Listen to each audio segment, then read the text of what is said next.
Our world is full of the unexplainable. And if history is an open book, all of these amazing tales are right there on display, just waiting for us to explore.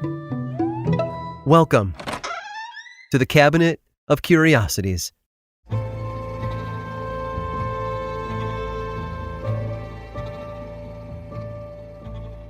There's an old joke about how everything in Australia wants to kill you. From honeybees to eastern brown snakes to bull sharks, it seems every living creature was designed to inflict the most damage possible on the local population. But there is one death on record there that can't be blamed on the wildlife. The victim's identity is still a mystery today, known only by where the police found him, on a beach south of Adelaide, Australia, near Somerton Park. It's unlikely, though, that he was killed by a snake or a shark because there were no bite marks anywhere on his body. When the police found him on the morning of December 1st, 1948, he was lying face up in the sand with his legs crossed at the ankles. At first glance, he looked to be sleeping, but as the officers got closer, they realized the situation was far worse. They searched the body for identification, a wallet or a driver's license, anything to help their investigation. What they found instead was an unlit cigarette resting on his collar, a collection of unusual artifacts in his pockets, including an unpunched second-class train ticket to Henley Beach, about 11 kilometers away, an unused bus ticket, an American hair comb, some chewing gum, half a pack of cigarettes, and a matchbox. He had been a fit man, and according to the coroner, his feet and legs were those of a dancer or someone who often wore high-heeled boots with pointed toes. The labels on his clothes had been removed, and he carried no wallet or hat. Even dental records prove fruitless. By all accounts, the man didn't exist, and he appeared to have committed suicide. An investigation into his death began almost immediately after he was brought in for examination. According to the coroner, his organs had become congested and there was blood in his stomach. His spleen had grown to 3 times its normal size, and all these signs pointed to the man having been poisoned hours before his death. Witnesses soon came forward and described the man who, the night before, they had seen in the same area. Around 7 p.m., he had extended his right arm about as far as it would go, and then let it drop to his side. He didn't move again after that. Despite the numerous reports, though, no one was ever able to identify the stranger on the beach. It wasn't until over a month later when another clue showed up. A suitcase had been discovered at a local train station after being checked into the station's coat room toward the end of November. But it was never reclaimed. Its label had been removed, so identifying its owner would have been problematic. But a suitcase full of clothing lacking identifying information seemed to fit what they were looking for already, so it was assumed that this luggage belonged to the victim.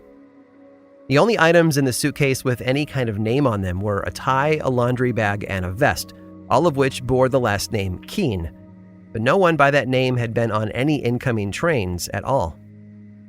In June of 1949, an inquest was launched by the coroner's office to determine the true cause of death beyond a reasonable doubt, which meant examining all the evidence.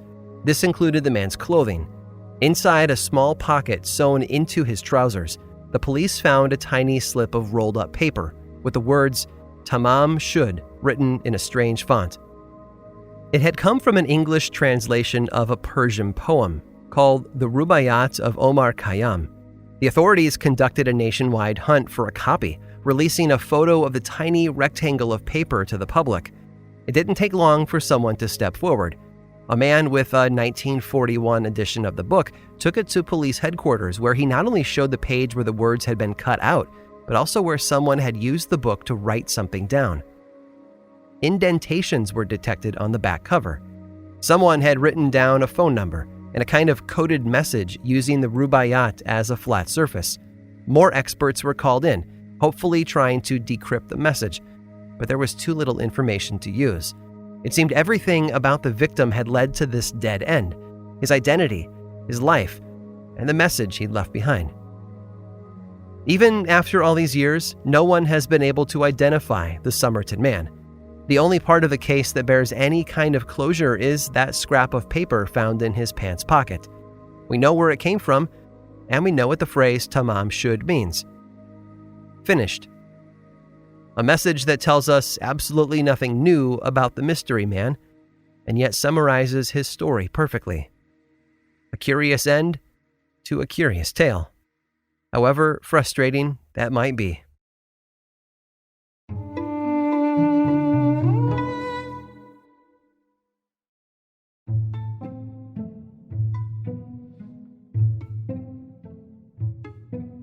The world has a way of breaking a person down. Suffer enough failures and you'll find yourself at rock bottom, clawing your way back to the top, or at least out of the hole you've dug for yourself. However, while some wallow in self-pity and wait for something good to happen, a rare few actually find the strength to get out there and do what needs to get done to succeed, pulling oneself up by the bootstraps and seeking out a better life, even if they have to take it by force. And that's where Joshua comes in. Born around 1818 in England, he moved to South Africa with his family as part of a group known as the 1820 Settlers in order to colonize South Africa on behalf of the British. He lived there for many years, until 1849 when he got word of the gold rush happening on America's west coast. His goal was to pursue the elusive American dream. He found a niche for himself in San Francisco as a real estate developer, but his greed quickly tripped him up. Several years later, he saw a new opportunity, though, and entered yet another market: rice speculation. You see, back then, China was facing a famine and had stopped shipping rice outside the country. The price went through the roof here in the United States, and when Joshua got word of a cargo ship hauling 200,000 pounds of it from Peru, he bought the whole shipment. His stranglehold on the rice industry didn't last long, though. More cargo ships had already been dispatched to the U.S. The demand for Joshua's stock plummeted, as did his prices, and after a lengthy and expensive litigation process, poor Mr. Norton had to face the treacherous new frontier of bankruptcy. The losses and failures had all become too much for him, so Joshua left San Francisco for, well, somewhere. No one really knows where, but he returned a year later as a different man, a very different man. You see, he'd had a revelation. Rather than try and work his way back up to his old standing as a successful businessman, Joshua chose to reach higher, and no one was going to stop him. He started sending in letters to local newspapers, urging congressmen from all over the country to come meet with him. Why? Because Joshua, as it so happened, had declared himself Emperor of the United States. He had big ideas for the country, including the dissolution of the United States Congress. He also wanted to break up the country into smaller factions and eliminate the two-party system from the political process. He often strutted up and down San Francisco's streets in a blue military uniform, adorned with gold epaulets and a hat out of which stuck a peacock feather. He regaled the public with lectures about many topics, and surprisingly, everyone loved him. He was a local celebrity who often ate for free at any restaurant of his choosing. He never had to buy tickets to shows or concerts, and he even created his own currency to pay for whatever he wanted, called Norton dollars, and people simply accepted it as real money. Unfortunately for Joshua, while his exploits earned him the favor of his fellow San Franciscans, the local police weren't as hospitable. One officer even arrested him with the intention of having him committed to a mental health facility for his wild declarations and odd behavior. But the people wouldn't have it. Both the public and the local media voiced their displeasure with the arrest. The police chief had no choice but to release him. As an act of good faith, Emperor Norton proceeded to pardon the officer who had arrested him. Throughout his rule, if you could call it that, Joshua Norton ordered numerous acts as Emperor of the United States. None of his decrees were ever carried out, of course, seeing as how the official U.S. government didn't acknowledge him as Emperor of anything. However, there was one idea he proposed that the town didn't throw away. It just took them a while to realize its greatness. In 1872, Joshua started looking for a way to connect San Francisco with Oakland across the San Francisco Bay. He ordered a suspension bridge be built between the two cities. Although without any political or financial pull, he was ignored.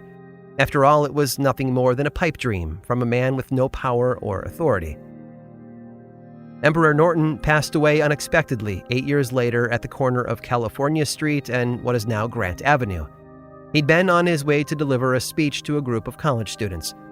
But although he has faded from the memory of most, his dream was not forgotten. Over 50 years later, in 1936, construction was finally completed on the San Francisco-Oakland Bay Suspension Bridge. It connected the two cities, exactly as Norton had imagined it. Looking back, one thing is certainly clear.